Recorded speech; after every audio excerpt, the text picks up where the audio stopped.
I attended a Doctor Who convention long ago, and many people were in costume, as they do to these events. And there was one man who had really done a great job of recreating the appearance of the Master, the evil, scary arch-nemesis of Doctor Who. A young boy was terrified upon seeing the Master right there before his eyes, so he hid behind his mother. The gentleman in the costume began to apologize profusely for scaring the child. He had in the moment forgotten his costume and mistakenly thought that it was his crutches and his polio deformities that were the cause of fears. This is the power of costumes. Costumes have the power to cast a spell over others and how they see you. If you can recreate the right points, our brains see the illusion and not the reality. There is a strong Neptunian quality to Halloween. Neptune is about illusions and fantasies, while Pluto is about making you face your fears. Both are an essential part of Halloween. I introduced a bit about Pluto and the generations. In this video, I want to give you a taste of how another outer planet, Neptune, also influences our generations, our dreams, and our delusions, and how they change as Neptune takes on the influence of the different zodiac signs. Today in particular, I want to share my investigation looking at the outer planet Neptune and how it correlates with Halloween. Does this explain the generational differences about costumes and celebrations of Halloween over the years? Neptune changes zodiac signs every 14 years. So if the theory works, we should see a shift in the types of costumes and trick-or-treating experience for each of the groups. An event like Halloween is usually tethered more to the current era rather than what was happening when you were born. This falls under the realm of mundane astrology. The finer points of costume choices are linked to your natal chart. But how we celebrate Halloween, the types of costumes, the decorations, even the attitudes toward the holiday have changed rather dramatically over time. For this investigation, we are looking at the illusions of American pop culture to see what changes when Neptune changes signs. It gives a cool lens to see the differences between your memories of Halloween and how it is now. There is a generational tie-in because what we experience when we are under 21 will influence our outlook on everything that happens later in our lives. For example, the millennials were raised during the height of the intense Halloween experience. Now as adults, they are invested in recreating this feeling for their kids more than any other generation before.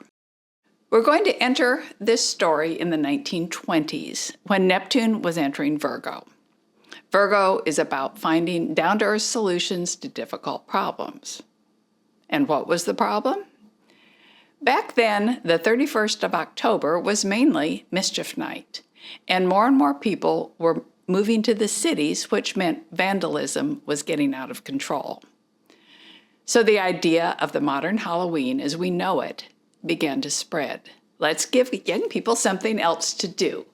They can go door to door and collect candy from their neighbors.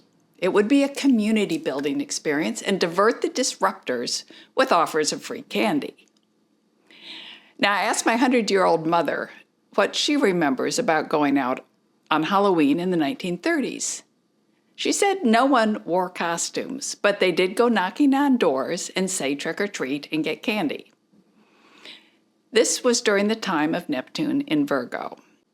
Virgo encourages more interest in a practical solution that will last over time.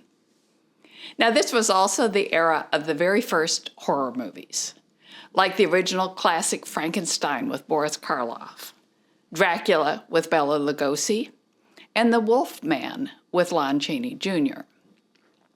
I was surprised that none of these movies were actually released anywhere near Halloween. The idea of horror movies was totally disconnected from the holiday. And I also want to mention one of my all-time favorite movies, Arsenic and Old Lace, which is a dark comedy starring Cary Grant with those horror movie stars Boris Karloff and Lon Chaney Jr. This movie was released in 1944, and it was about a month before Halloween. This is a sign that the times were changing. And if we go look it up, by this time, Neptune had recently moved into the sign of Libra. This one is a clear shift of the types of illusions people were interested in. They'd had their fill of genuine horror with World War II, and they were ready for illusions that seemed brighter, that it seemed possible to face fear and survive it. But more, there was a need to balance it with something lighter. Libra is a sign of romance, and romance extends beyond date night. In this context, it means a short-lived fascination for something. Glamour is another Libra word. Think of the idea of casting a spell where everyone sees things differently from how they really are. Now keep in mind this concept of glamour and romance as we look to the years of 1942 to 1956. This was the era after World War II, when the early baby boomers were born with Pluto and Leo. For them, Halloween was fun. Even rudimentary costumes and jack-o'-lantern while trick-or-treating was all it took for a full Halloween experience. At this time, the ideal life was a home in the newly minted suburbia. Parents loved dressing up the kids as often as possible. So the idea of dressing up for Halloween became a part of the experience. And these were the early days of merchandising in Halloween. Many kids happily wore these horrible, uncomfortable vinyl Halloween masks and nylon coveralls, but it was worth it.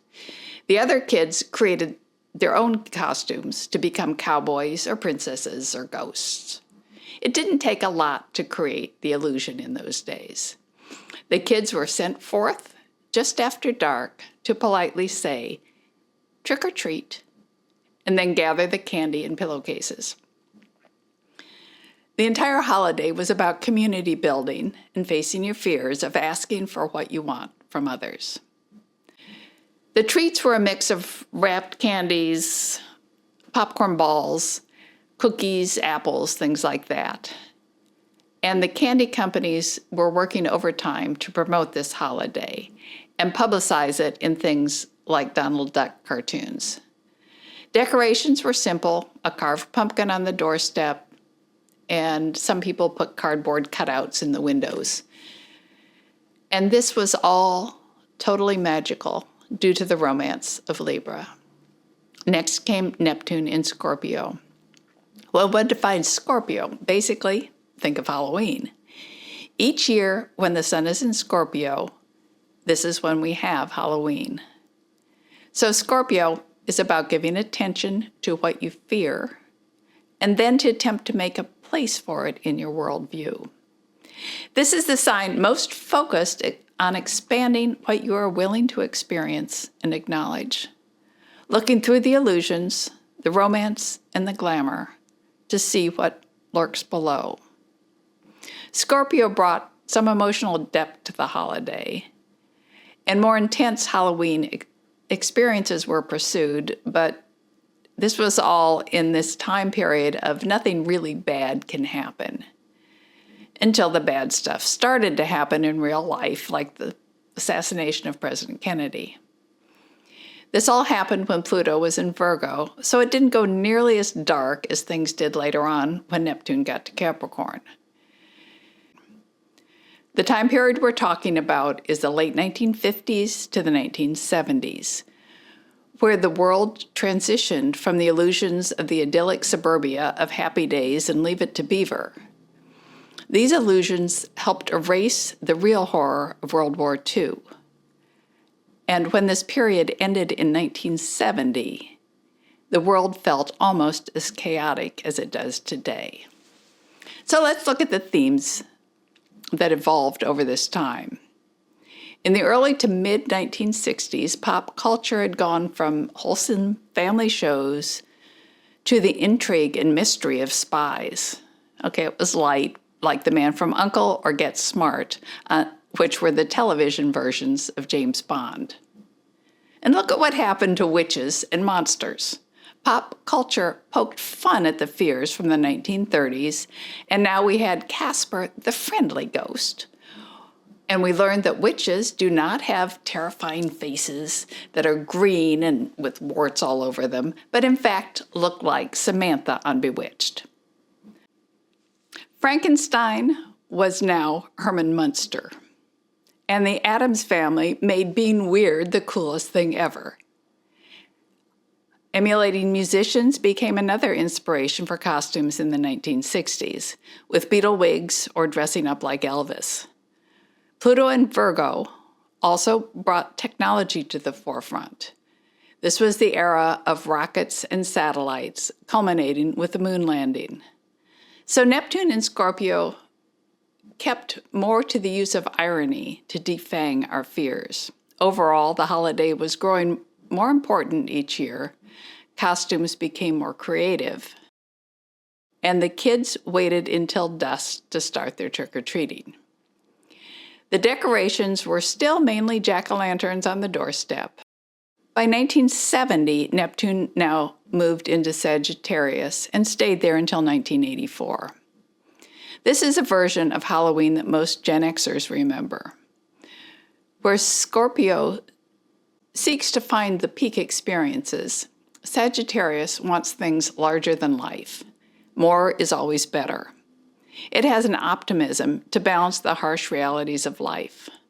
And life was changing. The suburbs were not the ultimate answer to the good life. Overall, there were divorces that were being encouraged, and more women were entering the workforce. So this era had two faces. One was the shiny party scene.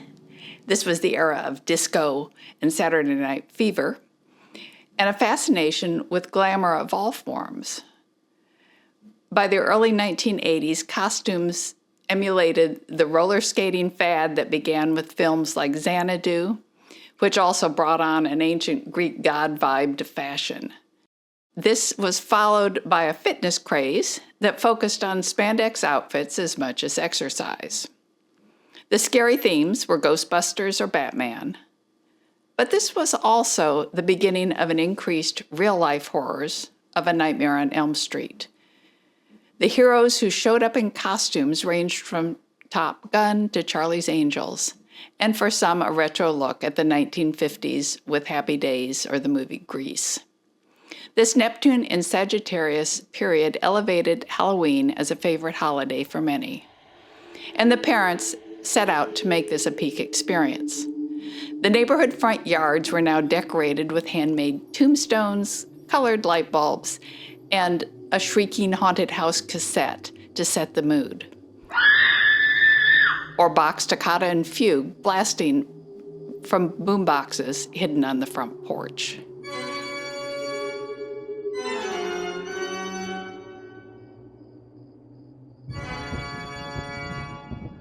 Parents started getting into the act, with more of them dressing up in costumes to hand out candy to the kids. But Sagittarius can have a dark side, one of excess or of greed, like the Grinch. In 1974, parents were warned of razor blades in apples, said they should only accept wrapped candy for the kids.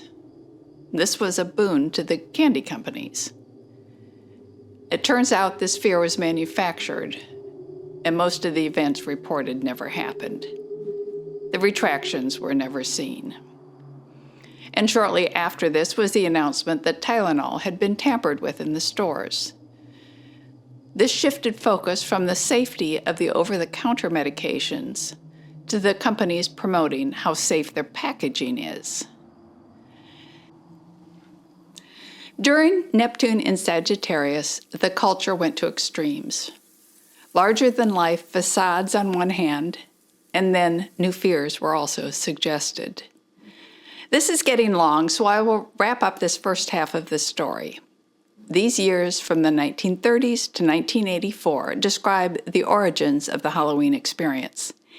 It is tightly bound to pop culture, which is ruled by Neptune.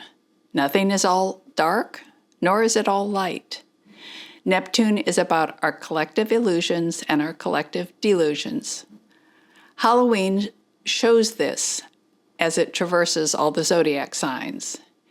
Each era is focused on a different fear and creates new illusions in the form of costumes, where we can poke fun at the fears or see what it feels like to actually be the scary thing. There's a thrill in creating illusions of costumes and decorations, and in creating an experience you can share with others in real time. And then to face the fears of any given era and find humor in it, and therefore dissolve the delusions, just like with the Bogarts of Harry Potter. We started from the fear of the unknown in the form of monsters. And next time we will look more into the themes of fear of what is familiar. This is a fear of not being able to recognize the underlying danger in what you think might be safe. In part 2, we will take a look at the Halloween experiences that came after 1984 to our current time. This is going to be the last Halloween of Neptune in Pisces this year. As the world gets more intense, so does the Halloween experience.